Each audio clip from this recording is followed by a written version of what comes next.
Hi, I'm Shahidah, and I am the proud mommy to Muhammad Farrell Reddy, or more lovingly known to his peers as Farrell and his teachers as Farrell.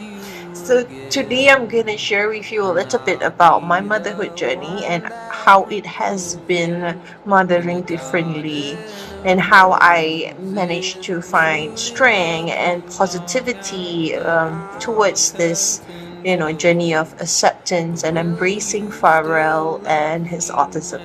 So, my journey actually began when Farrell was about slightly over 2 years old. So, at about 2.5 years old, he was first diagnosed with autism, and that was the start of my journey towards acceptance. And so, of course, I went through a lot of stages, and the most important part of my journey towards acceptance is, of course, the grieving process. So, and how I did that was I went through a process of just really being present with myself, so that I really not only be present for myself and all the feelings that I'm feeling, I also got to a point where I could validate whatever I'm feeling, and I acknowledged it. And after I'm able to acknowledge all that I'm feeling and process it, and really be in the moment for myself, that was when I was able to properly heal. And then that was where I knew I was ready to accept his diagnosis.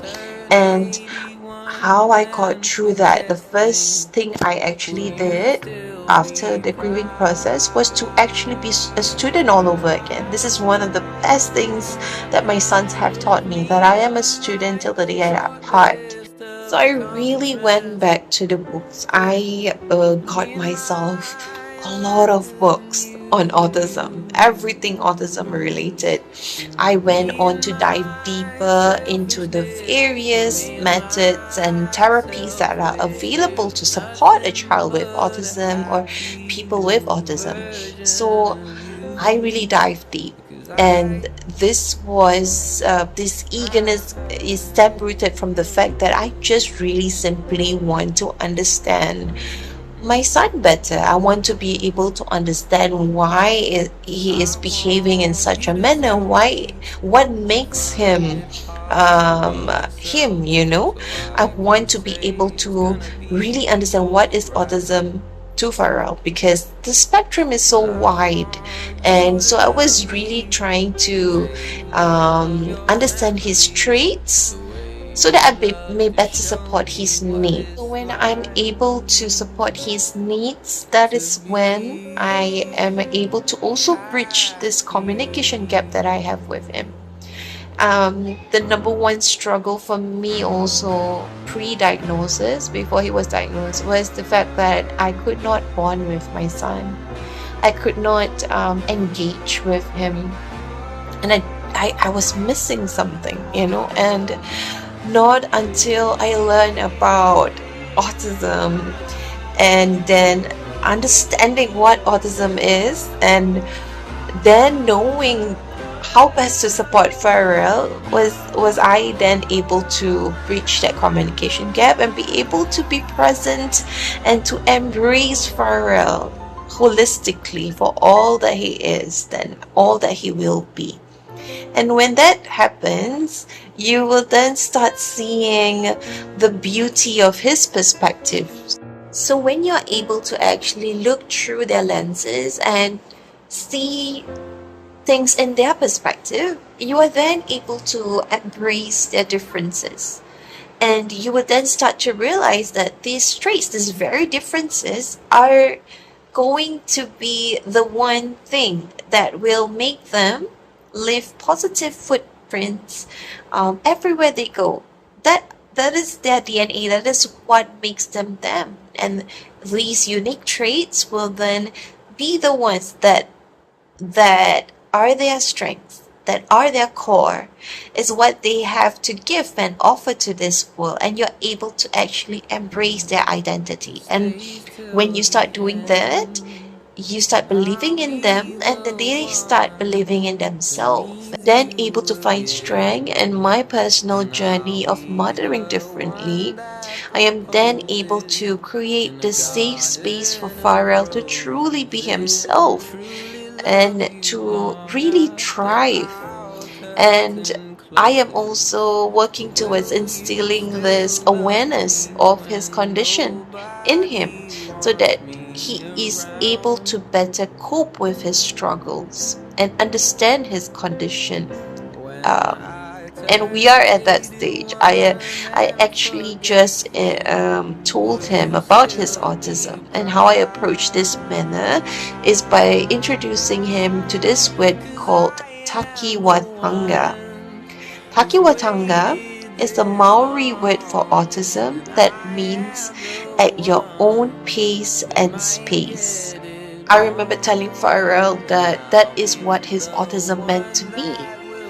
At your own pace and space, Farrell, I would tell him. So whenever he struggles, I would look at him and I would say, remember Takiwatanga? And he would reply to me, at my own pace and space? I said, yes, exactly, at your own pace and space. So that's the value that I want to instill in Farrell, in my Farrell, knowing that there is no rush to really fully embrace himself and acknowledge his autism and to live with his autism, and how to. And that is how I want to instill such positivity in him so that he is able to really love him for him the way I love him for him. So I want to leave you with this. I know that mothering differently is a challenge. I know that there are a lot of hard days. There's a lot of crippling days where you feel so lost and you feel so isolated, incredibly isolating journey. But I just want you to know that I see you and you are worthy. You are enough. And when it gets very tough, just remember this.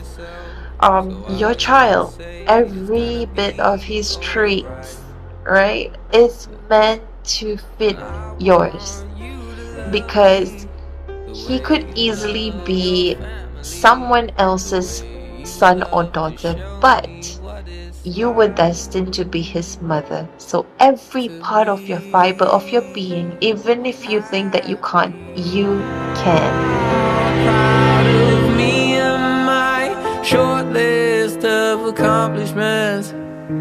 Say, me and my lack of news, me and my selfishness, or me and myself wish you nothing but a happy new version of you. Because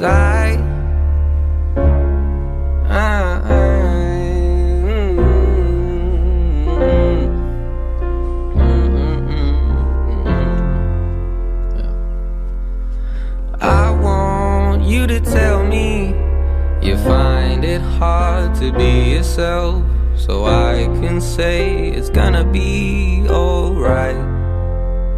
Yeah. And I want you to love me the way you love your family, the way you love to show me what it's like to be